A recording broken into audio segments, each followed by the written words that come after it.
السلام عليكم حبايبي، رجعنا لكم تاني في مطبخ ميمو المتواضع بمنوه.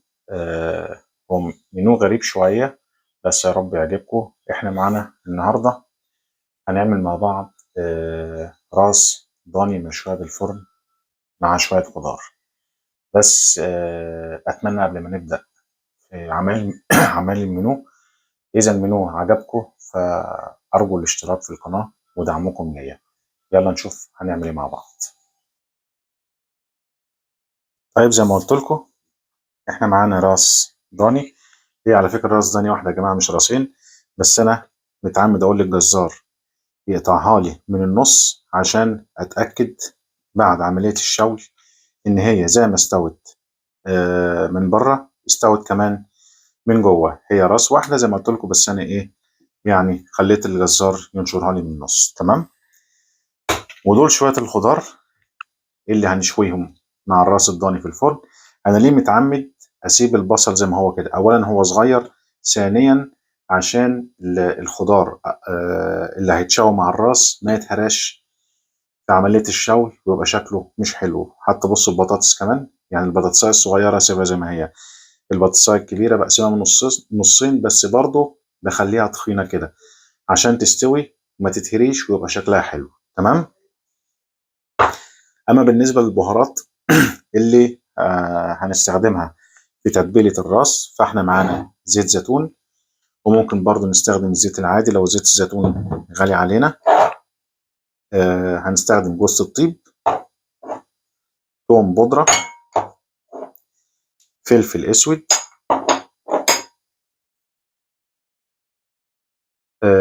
كزبرة، كزبرة بودرة برضو، ملح، وشوية حبهان مطحون.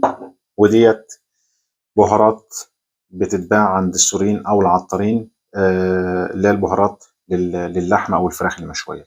تمام. طيب هنحضر البهارات مع بعضينا في طبق كده لوحده اهو. البهارات بتاعت اللحمه المشويه ديت نكتر منها شويه، بتدي طعم حلو قوي في الاكل. وهنحط شويه حبهان مطحون، شويه كزبره، ملح، فلفل اسمر،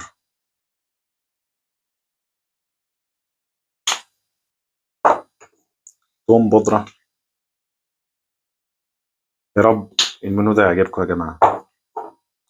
وشويه جوز الطيب. جوز الطيب زي ما قلنا ما بنكترش منها علشان بتمرر في الاكل، على قد ما بتدي طعم حلو وريحه حلوه في الاكل، بس لو كترنا منها او بلغنا منها فبتمرر الاكل.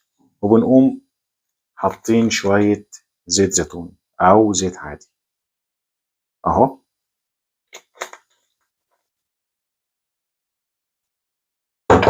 وبنيجي بمعلقه،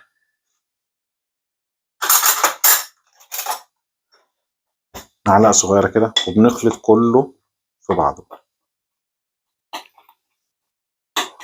يبقى كده البهارات بتاعتنا جاهزه للتتبيله بتاعت الراس الضاني. اتمنى يا جماعه بالله عليكم دعمكم ليا في القناه، عشان على الاقل اعرف ان الاكل اللي انا بقدمه عاجبكم، وبرضو تعليقاتكم بتهمني جدا اهو. طيب كده التتبيله بتاعتنا جاهزه معانا.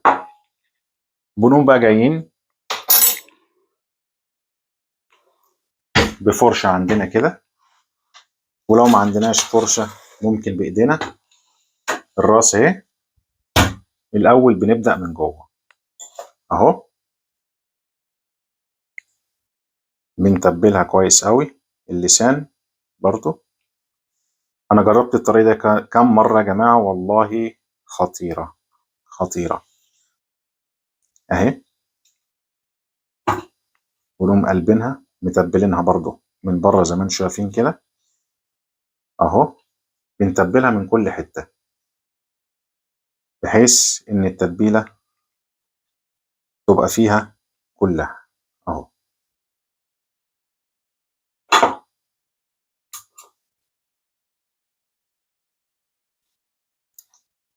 زي ما انتم شايفين كده. طيب تبلنا الناحيه الاولانيه، نقوم داخلين على الناحيه الثانيه اهو. اهو هي اكله احنا كمصريين بنحبها كلنا، ممكن تكون غريبه شويه اللي انا بعملها على قناتي، بس انا اللي انا متاكد منه ان احنا كمصريين شعب اكيل وبنحب الحاجات دي قوي، اللي هي الراس ولحمه الراس والحلويات. يعني اكل كلنا بنعزه، وبرضه والله بيفتح النفس. اهو ممكن مع شويه خضار، مع شويه سلطه برضه مع شويه سلطه طحينه برضه ماشي الحال. اهو تبلنا الراس كويس قوي اهو.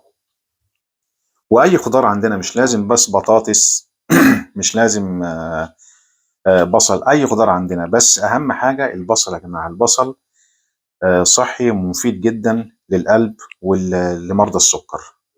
اهو طيب تبلنا الراس كده خلاص. انا بقى هدخلها الفرن بطريقه تانية خالص. ممكن نحطها في ورق فوليا، وقبل ما نحطها في ورق فوليا في ورق زبده، وبعد كده نحوطها بورق الفوليا. لا انا هعملها بطريقه تانية خالص، هقول لكم عليها، بس هغير الجوانتي وارجع لكم تاني. طيب حبايبي، احنا بنجيب صينيه زي ديت، اي صينيه عندنا في البيت، وبنقوم حاطين عليها ورقه فوليا زي دي. الصينيه ديت اللي انا هشوي عليها الراس. وبقوم عامل ايه بقى؟ شوفوا انا هشويها بالطريقه دي ازاي. الطريقه ديت جميله جدا. بجيب كيس حراري زي ده كده، ماشي، واقوم جاي فاتحه كده،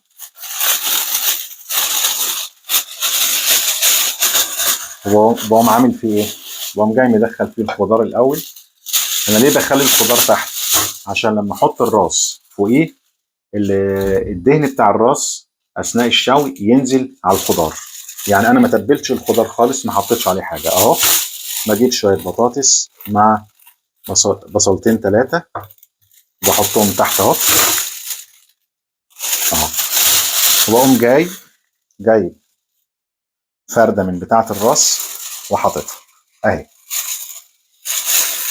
تمام.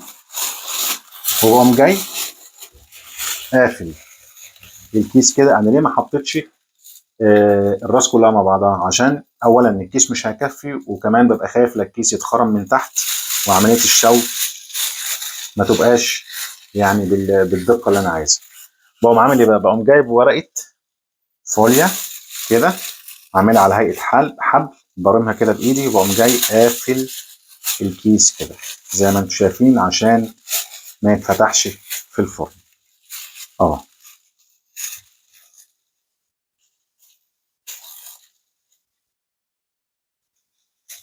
وبتك عليه، بضغط عليه كده بس. طيب عملنا الاولانيه، نقوم جايبين التانية، فاتحين الكيس كده، والخضار برضو زي ما انتم شايفين اهو.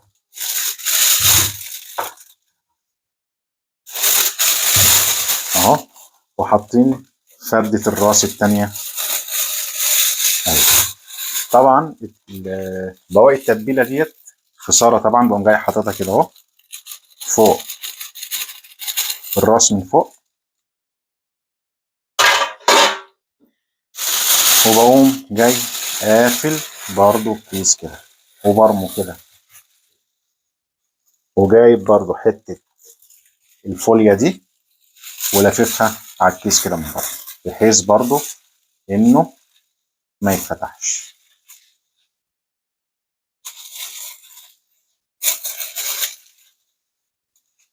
واقوم جاي برمه بالطريقة كده، بالطريقة دي اه،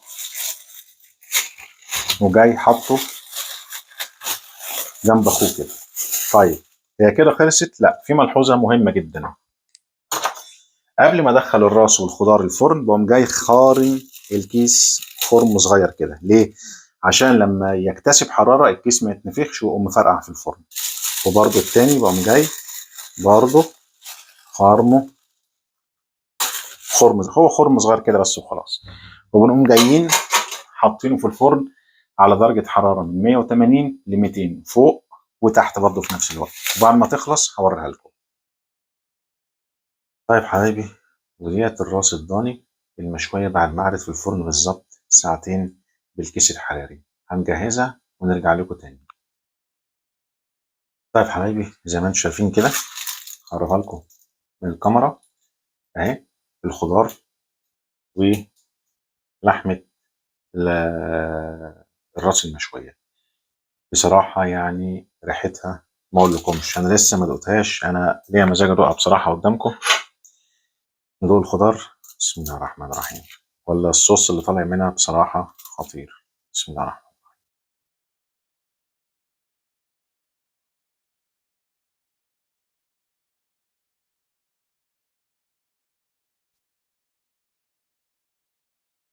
رهيب الصراحة، والله خطيرة. طيب نشوف اللحمة كده مع بعض. بصوا مستوية ازاي، بتطلع من بعضها ازاي. اهو اهو. ندوق اللحمة كده، هي بصراحة سخنة مولعة بس طعمها رهيب. بسم الله الرحمن الرحيم. مهم.